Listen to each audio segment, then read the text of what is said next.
Hi everybody, Marilyn here with Cotton and Chocolate, and this is January Saturday Sampler, Stormy C. So now we're ready to do our piecing for block 2, which is our sailor block, and this is the block in the quilt, and you see it right here in your full quilt right here, so it's right there. Okay, we're making one of those, and it's finishes at 12 inches, but it's 12.5 inches when you see it in your pattern.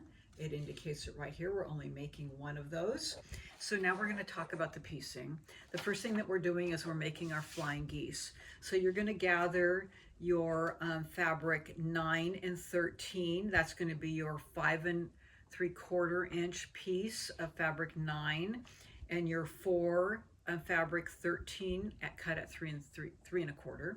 And then you're going to take your fabric 5 base cut at 5 3/4, and your fabric 9, 4 of those cut at 3 1/4. Okay, so this is your 5 and 9, and I already have started piecing them to do the demonstration, and this is the result. Since I showed you in block 1 how to make them in detail, I'm just going to go through it a little bit quicker here. So this is flying geese A right here, and these are flying geese B as indicated.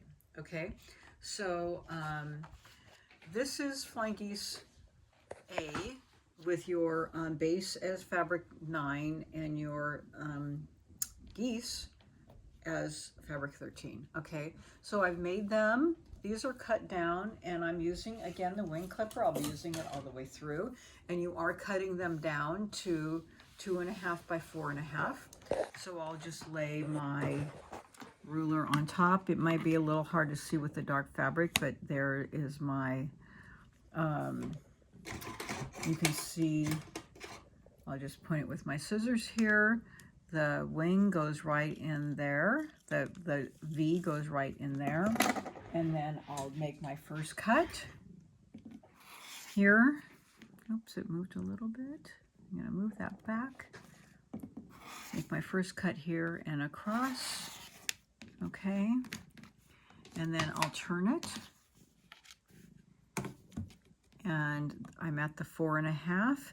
And then I'm using that secondary X right here in the V to do my secondary lineup. I'm at 4.5 there in the corner. And then I'll line it up here, and then I'll cut it across. Okay, close your blade, and you'll have 4 of those. So I've cut these down, and what's really nice, as I've mentioned before, you have perfect points there and a perfect 1/4 inch there, and that's really critical when you're piecing.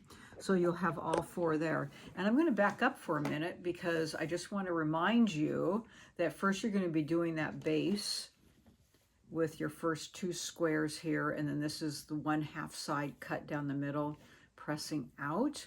And make sure that when you're pressing out, you don't have any, bunches there, that you have that fully pressed out, all the way out, okay? And press that out flat.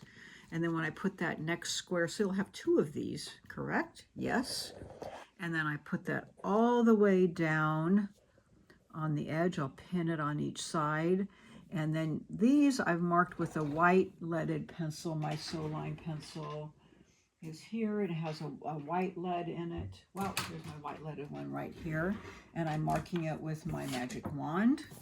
So I have my white magic wand here from point to point. And these are just dark fabrics, so I needed to mark it with my white lead on each side. And then it happens that that pencil there matches right to the edge there. And I'm going to sew exactly on this line. And then I'm going to cut it right down the middle. And then when you open that up, look, there's my goose right there. Okay, right there. And then I'll cut that down on each side, and that's what it results in. Okay, there it is. And then I have that just cut down with my ruler.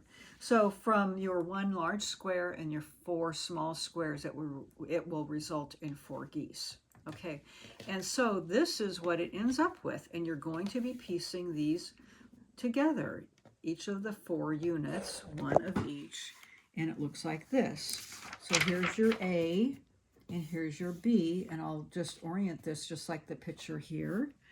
A and B, and that's what it looks like right there. Now, when you piece these, I'll just turn it to the back. I like to have this seam facing up so that I can see my intersection. And when I'm piecing it, I have my seam just go barely below that X, just a little bit, so that when you open it up, you aren't cutting off that intersection. Okay, so I'm just a little bit above, just like a stitch or so right below that X. So I like to see where I'm going so that I can make sure that it's happening where I want to see. And you might be thinking, what thread color am I sewing this project on? I'm sewing with kind of a light-ish gray that we carry in the shop. I sew with Aurifil, but you can see that in my machine here on the top and bottom, just because a lot of these fabrics have a darker hue to them. Does it bother when I have this real light fabric? Well, it doesn't. It's not showing through the top. But, you know, I have a lot of darks and lights. Do I change threads throughout it? No, I don't. But I like to have, I wouldn't sew it with like white or cream. But anyways, that's what I do. And then you're going to press it towards the square that doesn't have any piecing on it. So I'm doing it, pressing it towards Flying Geese A. And make sure that it's nice and flat. Okay, so do press it. Press it nicely between each sewing. Now, these are batiks, so they tend to press really flat, but you know, make sure that you press it in between each one. Okay, so I have this pressed here, and you're going to make 4 of these. So I don't have them all 4 sewn just because I was keeping some undone to show you the piecing, but you'll make 4 of these, and you can see them right here. 1, 2, 3, and 4. That's in that unit. Doesn't that look cool? I think so. It looks nice. All right. So now we're going to be doing our square in the square. And if you look at my general instructions, they have how you make the square in the square. And as I said in our first block, I do follow that instructions. You know, I fold the center blue in half, and I fold those 2, and I do opposite sides. And then I cut off those points, and then I fold it, I iron press it to get a center in the middle and do that. And I talked about it more the first time, but again, that's what I do. You can see a little bit of those creases, and then you have your points, and I showed you how to mark it, and then it's time to, I didn't square it up yet, but I'll square it up. I don't want to go through it again. I showed you the first time, but you'll square it up either with your Tucker trimmer or your square up ruler. You'll square that up, and if you need to refer back to block 1, you can go ahead and refer back to that on how to square that up. So you have that squared up nicely with your 1/4 inch marking. You can see my little pencil marking here, and I referred back to block 1, but that will leave you a 1/4 inch, and then that will be where your 1/4 inch will be. Okay, so I'm going to talk about piecing those together in a second. Okay, now we're going to a half square triangle. You're going to take your 2 squares each of fabrics 3 and 8, which are these fabrics here. You're going to put them, okay, right sides together. What is the right sides? You know, the great thing about batiks are there aren't any right sides. It doesn't matter. Whatever you think looks good together. But you're going to put them right sides together. You're going to take your magic wand, and in this case, I'm going to take my dark lead, which is here, and I'm going to put it point to point, and I'm going to put a mark right down the side. Now, these magic wands are wonderful because they have this laser cut down the middle, and then it's a perfect 1/4 inch on each side. But you have to use a fine point like a pencil. You can't use this heavy marker because then it's going to be too wide.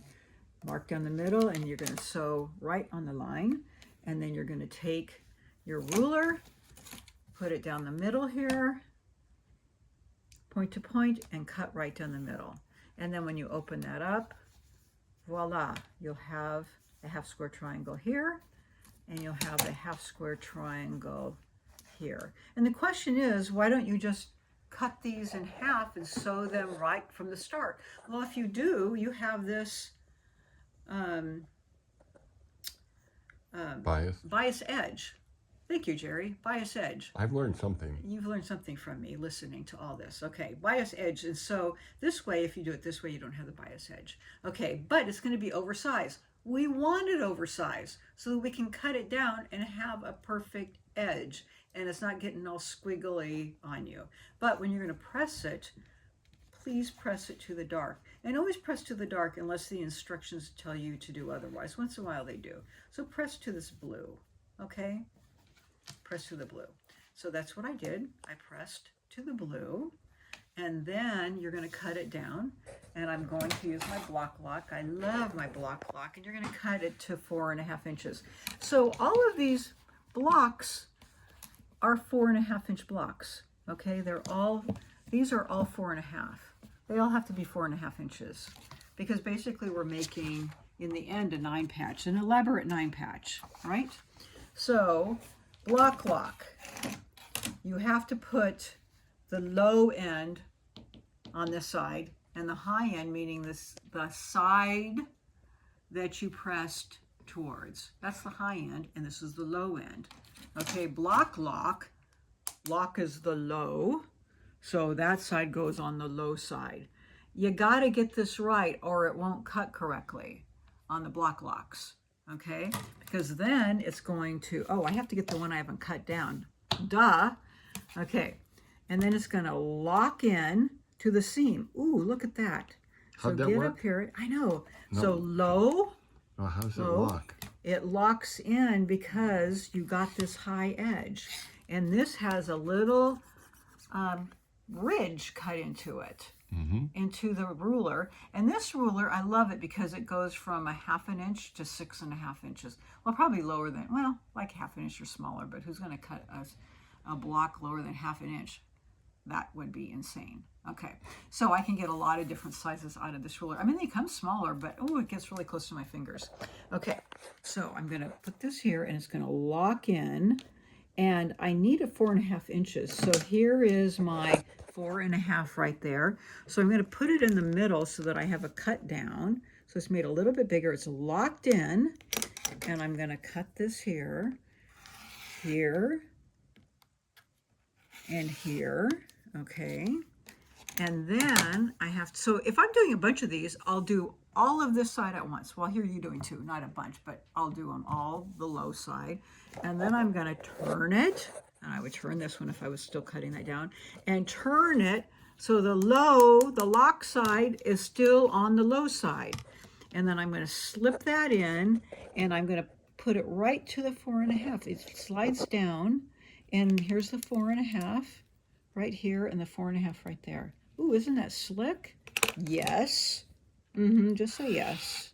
Agree with me. And then it's 4.5. And look at that. You have a perfect half square triangle.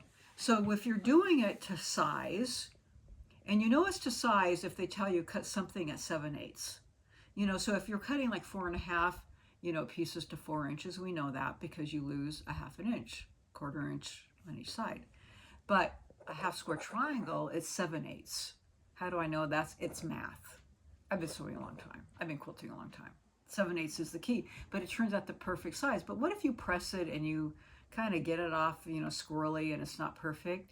Well, this way, if we do it a little bit bigger, we add like another 1/4 inch or 1/2 inch, then we can cut it down and you get these perfect half square triangles. Yes, it takes a little bit and you lose a little bit of fabric, but perfection is what we're going for. Perfect points. That's what I'm talking about. Okay, and the designer here wrote that into the pattern. That's why I love this designer. Okay, so we got our perfect half square triangles. We're going to put those aside. And now we're ready to piece this together. So I don't have all of it ready to go, but I have enough for you to look at. So we have our center and we have our points with the blues that go in. So I have a couple pieces for you to look at. And we have, you know, a couple of these so you can see where they go. They're not pieced, but you get the idea. And a couple, well, this isn't cut down, but you know, you can see it and you can see it on the quilt. So you can see the block forming and you can see it forming here. So what do we need to match? Well, the nice thing is that you have no matching seams here. Beautiful. So you're going to piece this to this to this, okay? And you're going to piece this to this to this and this to this to this. Okay, so this is the key right here. You got to piece this to this, and that's the point that you really have to pin and match, okay? So this is when I start talking about precision piecing. And those of you who have been with me, you know all about precision piecing, but if you haven't been with me, here we go. So you can either put this together like this, this would be cut down, and this would be cut down to 4.5 inches, and put it on your machine and hope that your points in the middle match. Will they? I would say you have like a 5% chance. Maybe 10, but the point is they probably won't match. And are you going to see it? Yes, because this is big color changes right here. Okay, so do I advise doing that? No, of course I don't. What I advise you do is pin it.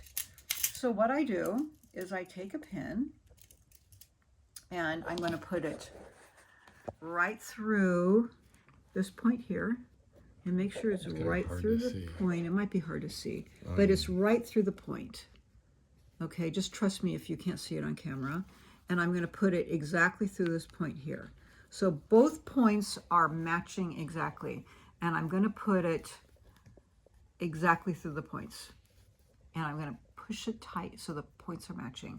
And then I love these little glass head pins that we sell at the shop right here, and I'm going to put it below the pin on to the right and up through the other side while that I'm holding that still. And then I'm going to put it on the other side, and I'll show you the pin in just a second after I get it. So if you can see this, it's on the right and left, below the pin and out the other side. Our stitching line is right where that white pin is, but we're below and above, so we're going to keep those pins in and go very slowly, okay? And we're going to miss that, but we won't hit these pins because the thickness of the fabric will keep us from hitting those pins. And then we're going to, and you can see that that's still sticking out straight, okay? Then we're going to go slowly on a 1/4 inch, so. And right before we get to that pin, we're going to pop it out, and our needle's going to go right in that hole, and then we'll pull it out. And then afterwards you can take these out. Do I do this every time when I have a meet? Absolutely. Every single time. What is my hit rate of being a really good point? I would say 99% if I pin it properly. It works. And a lot of the people in my classes would raise their hand and say, yeah, it works if they do this. Okay, that's how I pin all of my precision points. And I'll probably talk about it a few more times. And if you come to the class in person, you can have me show it to you in person. But if you haven't tried it, give it a try. You may have another way of precision piecing that works great for you. Great, use it. But we have a lot of points that we have to precision pin all the way through this quilt. A lot of them.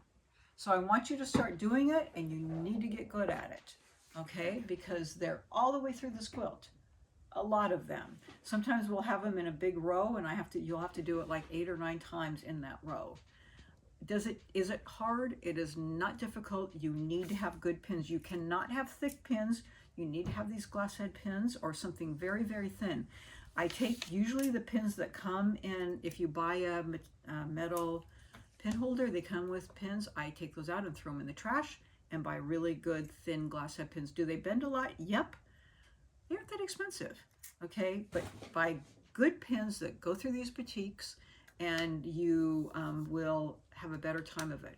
So in terms of pressing, I press usually where there's less